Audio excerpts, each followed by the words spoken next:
கர்த்தருடைய பரிசுத்த நாமத்துக்கு மகிமை உண்டாவதாக. இன்றைய நம்பிக்கையின் விதைகளோடு உங்களை சந்திப்பதிலே மகிழ்ச்சி அடைகிறேன். 1 கொரிந்தியர் 14ஆம் அதிகாரம் 10வது வசனம். உலகத்திலே எத்தனையோ விதமான பாஷைகள் உண்டாயிருக்கிறது, அவைகளில் ஒன்றும் அர்த்தமில்லாததல்ல என்று வேதம் நமக்கு சொல்லித் தருகிறது. பிரியமானவர்களே, சத்தங்கள், இசைகள், பேச்சுகள், வார்த்தைகள் ஒன்றுமே வெறுமனானதல்ல. ஒவ்வொன்றும் ஒரு ஆவிக்குரிய காரியத்தை சுமந்து செல்லுகிறதாய் காணப்படுகிறதாம்.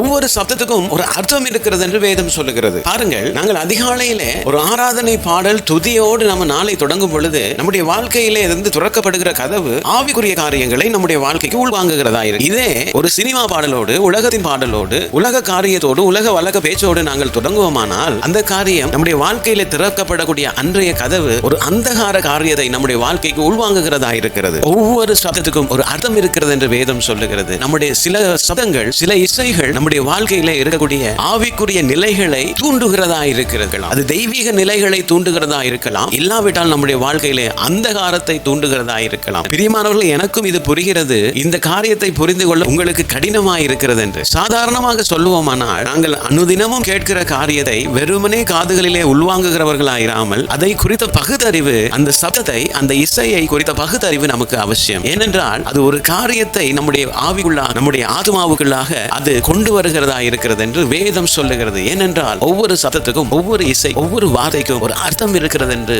வேதம் இன்று நமக்கு கற்றுக் கொடுக்கிறது. பிரியமானவர்களே, இன்று உங்களுடைய வாழ்க்கையிலே எப்படிப்பட்ட இசையை நீங்கள் கேட்கிறீர்கள், எப்படிப்பட்ட பாடல்களை நீங்கள் கேட்கிறீர்கள், எப்படிப்பட்ட வார்த்தைகளை நீங்கள் உள்வாங்குகிறீர்கள் அனுதினமும்? அவற்றை உள்வாங்குகிற நீங்கள், அதை புரிந்து கொண்டு அவற்றை உள்வாங்குகிற நீங்கள், அன்றைய உங்களுடைய ஆவிக்குரிய நிலை எப்படி இருக்கிறது என்று கொஞ்சம் பகுதி ஆராய்ந்து பார்த்திருக்கிறீர்களா? உங்களை சுற்றி இருக்கக்கூடிய ஆவிக்குரிய நிலைகளை குறித்த கவனம் உங்களுக்கு அதிகமாக இருக்கிறதா? பிரியமானவர்களே, இன்று நீங்கள் கேட்கக்கூடிய ஒவ்வொரு காரியத்தையும் கேட்கும் முன்பாக பரிசுத்த ஆவியானவரிடத்திலே கேளுங்கள். ஆண்டவரே, இந்த காரியத்தை குறித்த பகுத்தறிவை எனக்கு தாங்க. இந்த சப்தத்தை குறித்த, இந்த இசையை குறித்த, இந்த பாடலை குறித்த பகுத்தறிவை எனக்கு தாங்க. ஏனென்றால் இந்த பாடல், இந்த சப்தம், இந்த இசை, இந்த வார்த்தை எனக்குள்ளாக ஆவிக்குரிய நிலைகளிலே மாற்றங்களை கொண்டு வருகிறது. நான் கேட்கிற ஒவ்வொரு சப்தமும், ஒவ்வொரு பாடலும், ஒவ்வொரு இசையும், ஒவ்வொரு வார்த்தையும் என்னை சுற்றி ஒரு தெய்வீக ஆவிக்குரிய நிலையையே உண்டாக்குகிறதாக இருக்கட்டும். பிரியமானவர்களே, இன்றைக்கு இந்த வசனத்தோடு கர்த்தர் உங்களை ஆசீர்வதித்திருப்பார் என்று நான் விசுவாசி. தொடர்ந்தும் பைபிள் மரத்தின் வேத தியான பகுதிகளோடு இணைந்து கர்த்தருடைய ஆசீர்வாதத்தை பெற்றுக்கொள்ளுங்கள். God bless you.